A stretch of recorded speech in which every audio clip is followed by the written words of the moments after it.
H.R. 5818, the Neighborhood Stabilization Act, authorizes $15 billion HUD-administrated grant and loan program to state and local governments to purchase, rehabilitate, and resell or rent foreclosed homes. To understand the urgent need to enact this legislation, one need only consider the sobering figures on foreclosures recently released by Realty Track, which show that foreclosure filings during the first quarter of 2008 are 112% higher than 1 year ago, and that actual bank repossessions of homes during March were a shocking 129% above March 2007. The human reality behind these numbers is revealed if you visit, as I have past year, cities and communities in cities like Cleveland, Ohio, Detroit, Michigan, or the San Bernardino and Stockton metropolitan areas in California, where block after block is dotted by foreclosed properties, many of them suffering from neglect or actual vandalism. These abandoned and foreclosed properties drag down the value of homes still occupied by working families and contribute to a cascade effect whereby plummeting home prices erode the tax base of state and local governments and cause real estate-related industries such as the construction trades to suffer. States and most local governments must balance their budgets each year, and as a result, 20 states have already had to make or are proposing budget cuts due largely to revenue losses resulting from the subprime crisis, which further reduces demand in the economy and deepens the recession.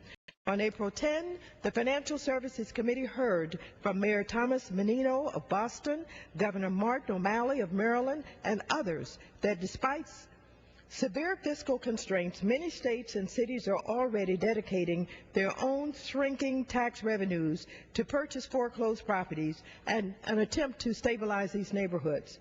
But they are overwhelmed by the scale of the problem in comparison to their shrinking tax revenues. For this reason, the National Governors Association has stated that a one-time federal funding commitment to support the acquisition and rehabilitation for foreclosed properties is vital.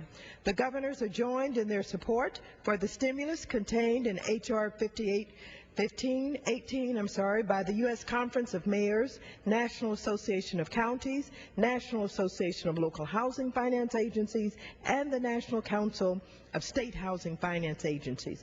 H.R. 5818 is also endorsed by nearly 40 civil rights, community development, labor, and low-income housing groups, including the AFL-CIO, Catholic Charities, Lutheran Services of America, the NAACP, the National Urban League, the National Low-Income Housing Coalition, and the National Foreclosure Prevention and Neighborhood Stabilization Task Force.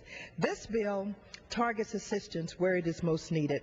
The $7.5 billion in grants and $7.5 billion in loans would be allocated to states based on two factors: the number of foreclosures and the number of subprime loans 90 days delinquent. This is then subject to a limited adjustment for medium home prices, a bipartisan compromise that was worked out in markup with the committee's members from Ohio, which, like many Midwestern states, has faced skyrocketing foreclosures but did not experience an extraordinary run-up in housing prices.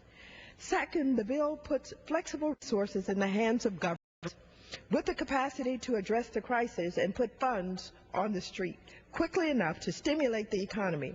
Rather than expect HUD to process plans from 1,200 entitlement jurisdictions, the balance we struck at markup was to allocate funding to states and to the nation's largest 100 cities, largest 50 counties, and cities over 50,000 with especially high foreclosure rates.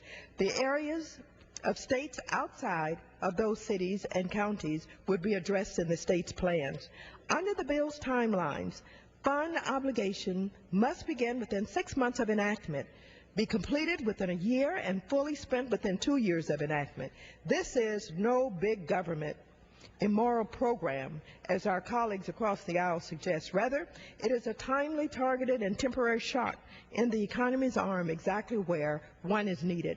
Indeed, using well-accepted construction activity multipliers, the National Foreclosure Prevention and Neighborhood Stabilization Task Force calculates that the bill's proposed $15 billion investment will generate at least $38 billion in direct and ripple effect economic activity nationwide, employ about 120,000 people, and restore nearly $225 million per year in local real estate tax collections. Some Republicans have tried to frame this bill as a bailout bill for investors. This simply is not so.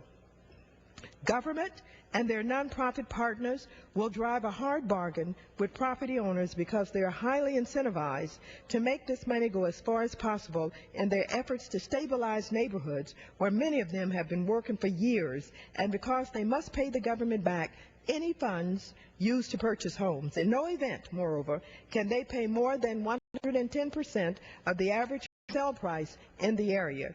Creaming of properties and sweetheart deals are prevented by the requirement that properties sit for 60 days before they're eligible.